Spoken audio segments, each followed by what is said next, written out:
شمس هذيك في الوجه على الفاضي. فيو هذا عندهم على الفاضي شمس. شمس.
The Palestinian Health Ministry claims dozens of people have been killed after airstrikes on the Magazi refugee camp in Gaza.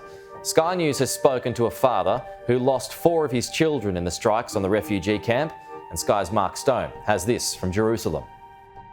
He is a photographer himself. He is a cameraman, and he was out filming last night. And while he was out, the refugee camp where he lives, which is incidentally south of the Wadi Gaza, the Gaza River, in the area which is supposed to be safer, it was hit by a missile strike.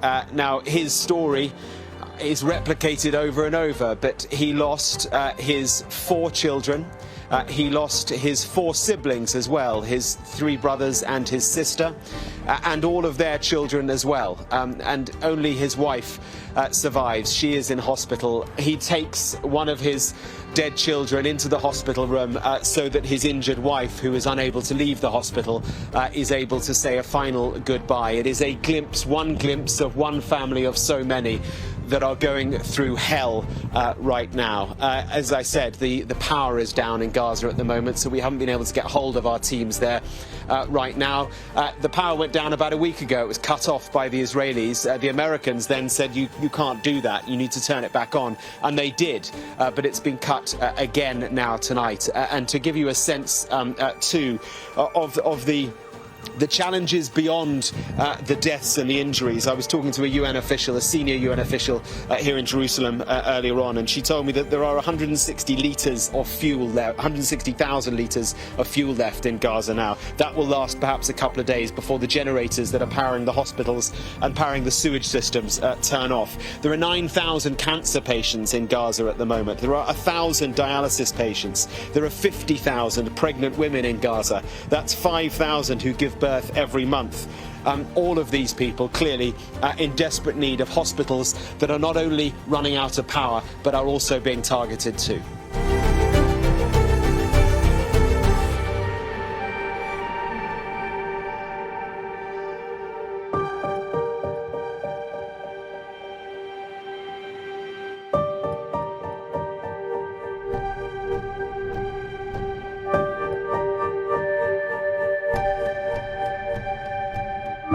Israel's heavy bombardment of Gaza intensifies. Strikes are coming from air, land and sea.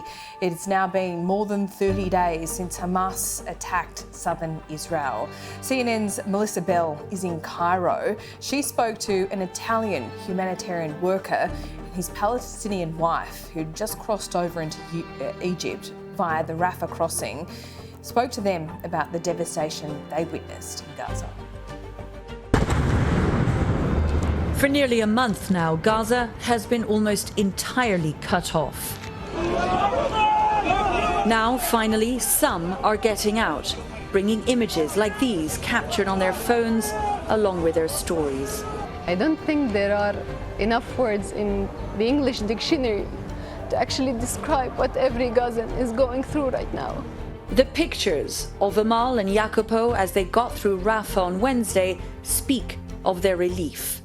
As an Italian, he was lucky to be one of the first out, as his wife, Amal, was allowed through with him, even though she's Palestinian. For 2 days, we were completely blacked out. You can just think of the worst, and you keep on telling, we're gonna be next. That's what you keep on telling yourself. It's gonna be us next. The humanitarian situation is catastrophic. We can't find water, food, bread. When people go to bakeries, they freaking die because they have bombed almost all of the bakeries in Gaza. What difference would a humanitarian pause make? Like, it's not important to reach a humanitarian truce, but an actual ceasefire, a prolonged one, with strong conditions. A Gazan would say they are giving us some painkillers and then they're gonna continue wiping us out. But we will manage to get some water and some food, and then they can just kill us. So, tell me about the feeling of people inside about that sense of what's happening to them. I think they feel alone, abandoned. So that's the issue. Like, no one is talking about like children who died, or like women who are delivering like in very poor hygienic situations. this is so inhuman.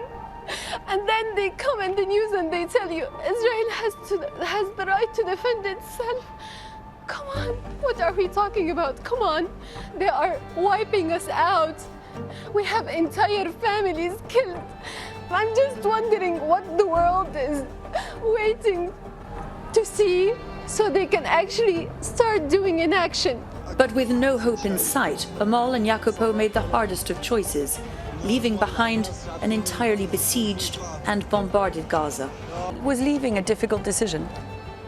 Yeah, it was definitely a difficult decision. Like, as humanitarian, like, our role is to stay like together with the population, like people in need. So it was so difficult to take this decision. Like, we couldn't operate anymore. The situation wasn't safe anymore for us. So many people are talking about this coming out as a victory for us, but it's not a victory. Like, we are like, it's a loss for everyone. To be honest, since yesterday I was already regretting going out because the entire day I was unable to reach my family. So I couldn't even tell them that I made it safely and I'm okay. And I know that's my mom. She actually begged me to go out. For me, I wouldn't have done it. And I still feel I shouldn't have gone out. You know, the survival guilt. They say the future is impossible to imagine, even as they head to Italy with their heads full of Gaza and their hearts desperate to return.